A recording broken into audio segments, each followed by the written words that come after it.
everybody. So this feels super weird, but new deck with the shiny blue edges. It is officially for sale in my Etsy. Hierophant and 6 of Cups on the split. Nostalgia, order, potentially marriage of the past person. But this is not a reading. This is really just so that I can get the cards properly bent and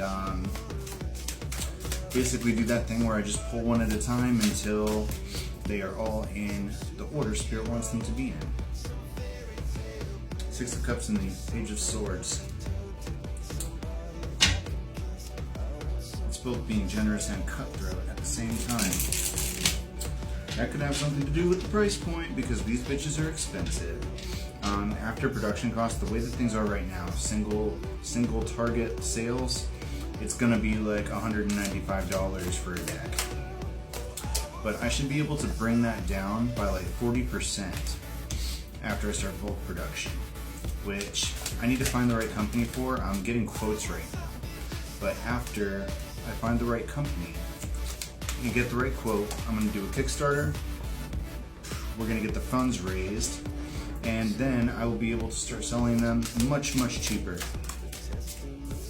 But I am going to sell what I currently have in stock, the Hippo. Well, I'm still getting my, I'm still trying to push through that trademark, but this isn't the only deck that I've got coming in. I've also got my trainer deck in the mail right now. It's basically these same cards, but like, you take this image and you make it really tiny, like right here in the middle of the card, and then you've got the words for upright meanings, and then you've got reversed meanings up at the top, and then on the side I've got like the chakra and the associated sun sign and the planet, and on the major arcana it's going to have the number associated also, and whether it's like a yes or a no or a maybe. But like, you know, there's always context there. Like for example, the Hanged Man is technically a no, but that also indicates a need for change in perspective or stopping and like reconsidering things or slowing down. So even though it is a no, I wouldn't necessarily take it as an absolutely not. I'd be like, maybe we need to think a little bit harder about this. So, you know, there is yes and no answers, but they are variable. You have to really think about what that means in context. But the trainer deck does not have the blue edges, unfortunately. I might be able to fix that.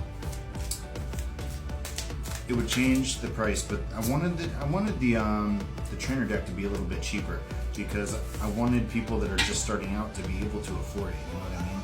So like, I might do what I can to keep the trainer deck really inexpensive. And the thing that I'm still deciding or not, because this is another thing that's driving the price up, the Oracle deck is combined with the Tarot deck. That's 34 Oracle cards in addition to the 78 Tarot cards. So my other idea was selling them individually. So I could sell the standard Tarot deck, which is just 78 cards. That would be a lot less expensive. And then I could sell the 34 Oracle decks, or even expand that up to 78 Oracle cards. I'm not really sure yet. I'm still thinking about it. But if I sell the Oracle decks and the Tarot decks separately, I can drive the cost down. And then, you know, they'd still be designed the same, so you could buy both of them individually and like mix them together too. However people want to do it. But I think that would add some variability and flexibility, and just having more options would make me feel better about it. But I am donating 20% of all proceeds to charity organizations. Queen of Cups. 10% is going to go to 10% of the net profit from, you know, whatever gets made is going to survivors of narcissistic abuse, because that's something that I struggled with. And the other 10% is going to suicide prevention, because that's another thing I struggled with. Both of those things are something that this deck, this spirit, is going to fight. It's going to support the very cycles that it once put people in.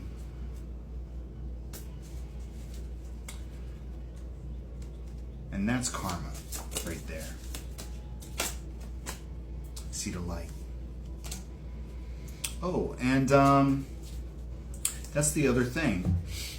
I put the little words next to the title. So like in the previous deck, it would have just said Seed of Light, but now it says Seed of Light Malik versus what's another good one? Like the Lantern. The Lantern now says the Lantern and then dash the ancestors because it represents our ancestors. That's not all it represents. They're oracle cards, you know, like it represents sacrifice because we sacrifice things to our ancestors with the Lantern. Or a guiding light, you know, your ancestral power, your ancestral well. But every single oracle card now has my basic keyword on the label. Like the Earth Angel here, it says the Earth Angel, but my favorite line from the OA is dust pressed into a diamond. That's what an angel is. And that's what I think about when I hear the word Earth Angel. Dust pressed into a diamond. So that card says the Earth Angel dash the diamond. Knight of Cups. My only gripe is, oh actually, I forgot to mention this. These cards, unlike the previous batch, these, instead of just being flat, I put like a slight linen texture on there, even though they're still made of the same playing card like kind of material. They're pretty durable, but they do, like after shuffling for a long period of time, you do see some wear on them. And I'm hoping that the linen texture is going to alleviate some of that, but I'm really not sure. This is kind of an experiment. Eclipse. But I'm excited to see how they hold up. But when I start talking to the production people, the Hummingbird, the way one chooses to live, when I start talking to the production people, I'm going to tell them that instead of this kind of cardstock, where it's kind of like almost plasticky, like playing card material, I want this really durable paper cardstock that Travis McHenry used for his decks. Because this texture is my absolute favorite. It gets the perfect bend in the cards. So like it's just so comfortable. Like my hands just feel home when I start shuffling these again. It's my favorite deck. Even though this is my baby, I'm always going to use it. I do prefer the texture of the other deck. So I want to recreate that texture in these cards. So I think what I'm going to do after I get the quote, if they can't identify what cardstock Travis McHenry used for that production, then I'm probably going to take a card out of my secondary deck there, and I'm going to mail it and ask them to sample it, or like give it to them as a sample so that they can tell me what it is. That's my plan. Phoenix. But yeah. Ripple. The ripple, the portal, a string of fate. In this one, the Phoenix says, rise from the ashes. I really like that all the Oracle cards have a little line now, because unlike the with the trainer deck, I put upright and reverse meanings, but with the Oracle cards, I did not include that. So the trainer deck is not coming with any Oracle cards. It's just going to be the standard 78. Queen of Pentacles. And I'm not making a trainer deck version of the Oracle cards because they're Oracle cards. They're open to interpretation. So, Twin Hollies, Past Life Connection. Even though I've been reading that more as a soul tie card lately, the hippos actually have soul family on the card now. And the dragonfly, transmutation. So I'm kind of happy with how it turned out here. But I'm probably going to do another one and finish shuffling these out. Thanks for watching.